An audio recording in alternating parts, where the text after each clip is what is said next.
para o mundo que eu quero descer.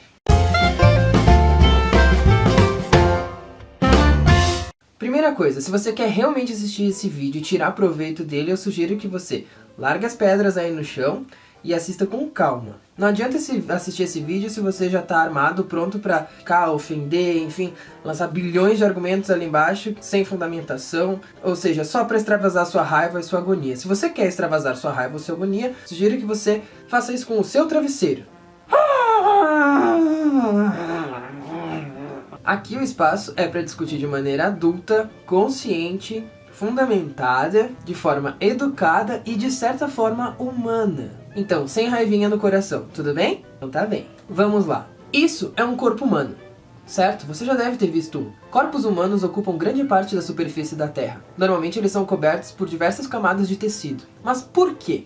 Reza a lenda que Deus criou Adão e Eva, ambos à sua imagem e semelhança. Logo, podemos deduzir que Deus tem uma forma humana. Adão e Eva andavam peladões pelo Jardim do Éden, tal qual os planos de Deus. Mas um dia Eva errou, e o pecado se instaurou, fazendo com que Adão e Eva tivessem vergonha de aparecer nus um para o outro.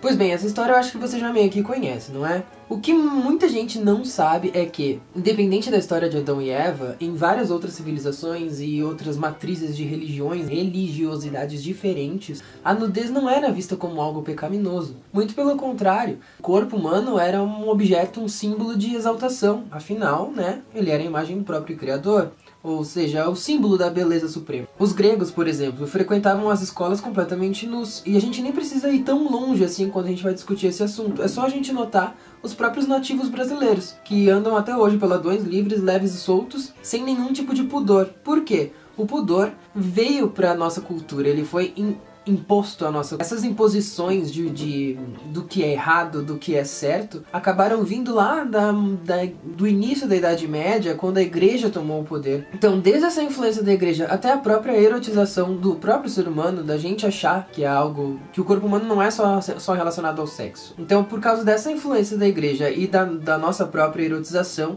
é que o corpo acabou sendo visto como algo pecaminoso, algo profano, algo que não deve ser visto aos olhos de qualquer um. Mas aí que entra o problema. Se nós somos criados à imagem e semelhança de Deus, segundo a própria Bíblia, por que nós devemos ter vergonha do nosso próprio corpo ou do corpo de outra pessoa? Por que o meu corpo, que é a imagem do Criador, deve ser visto como algo pecaminoso ou algo que incite ao pecado? Dentro da arte, o corpo nunca perdeu o status de beleza suprema. Seja nas esculturas gregas, seja no Davi de Michelangelo, nas Senhoritas de Picasso, no Abapuru de Tarsila. Enfim, são várias as vertentes artísticas que exploravam o corpo humano dentro das suas obras como matéria, como significado, como assunto, como tema. Com o desenvolver das artes, o corpo acabou tomando um poder muito maior do que só ser modelo de escultura ou pintura. Ele acabou se desenvolvendo, ele acabou sendo matéria de pesquisa, ou seja, como o meu corpo reage a certas situações, ou como o meu corpo pode representar algum signo, algum símbolo, passar algum significado, transmitir uma mensagem. E daí ele começou a se desenvolver tanto na dança, quanto no teatro e quanto na performance. Ou seja, o corpo tomou novas formas. Por que o corpo nu é tão bem quisto dentro das artes? Porque ele é matéria, ele é a base, ele é teu. É a pureza de um ser sem fantasia, sem máscara. É aquilo ali e é aquilo ali, ponto. Seja ele gordo, magro, alto, baixo. O corpo humano, como tema para arte ou como objeto de estudo, é ele mesmo. Não tem nada mais que a gente possa dizer dele. O corpo é a essência.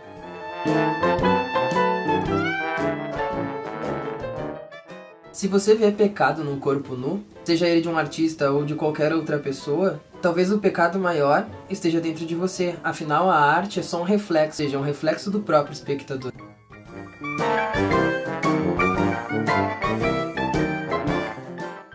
Se você vê pornografia num artista, se você vê pedofilia numa obra de arte, talvez é porque você esteja cheio disso.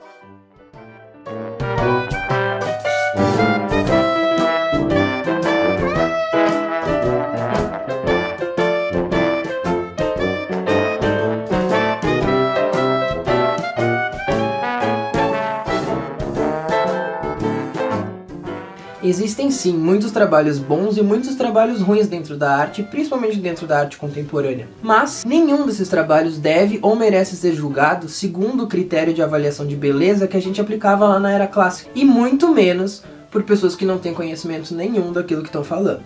Os hipócritas que hoje gritam pedófilo pro artista dentro do museu são os mesmos que procuram o termo novinhas no RedTube, no Xvideos e nesses tantos outros sites que existem por aí.